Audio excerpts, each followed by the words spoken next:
I'm amazed. When did it become okay to harm people because of a different view? It has never been okay to harm someone simply because they disagree with you. If you look around our culture today, it's almost feels like that line has been blurred, as if violence could somehow be justified by difference. How did we get here? So freaking sad. But I think part of the answer lies in how we've stopped seeing one another as people made in the image of God. Disagreement is no longer about ideas, but about identities.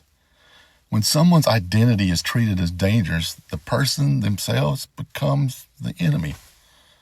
It's no longer, I disagree with what you believe, but you should not exist because you believe it. That's a frightening shift. We also live in a world of echo chambers. Social media and the endless cycle of headlines push us deeper into our corners, surrounded only by voices that echo what we already think. Anyone who sounds different feels threatening. Suspicions grow, anger builds, and hostility becomes the default. Outrage, in fact, has become a kind of currency. See, the loudest voices, the harshest words, and the most extreme positions are rewarded with attention and influence. In that kind of atmosphere, violence starts to look like strength. See, there was a time, even in deep disagreement, when a common moral framework kept people from crossing certain lines. That shared foundation is eroding. When truth and morality are viewed as relative, the only thing left to settle disputes is raw power.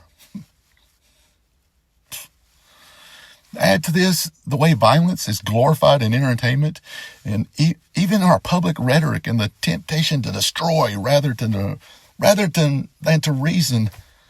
It just grows stronger. But beneath all of this is fear.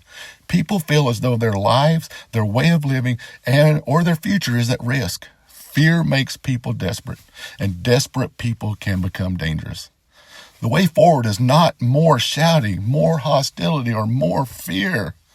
The way forward is to remember that every person you lock eyes with bears the image of God. God, the one who created you. They are not your enemy. Even when you disagree, even when you feel attacked, you are called to love. Jesus made it clear, love your enemies and pray for those who persecute you. He did not say this because it's easy, but because it is the only way to break this cycle of hatred. Violence will never heal what disagreement has broken. Only love can do that.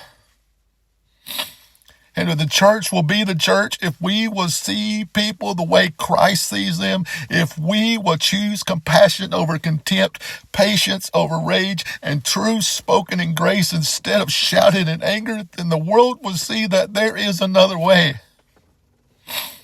It's got to change. I love you guys. Be blessed to be a blessing.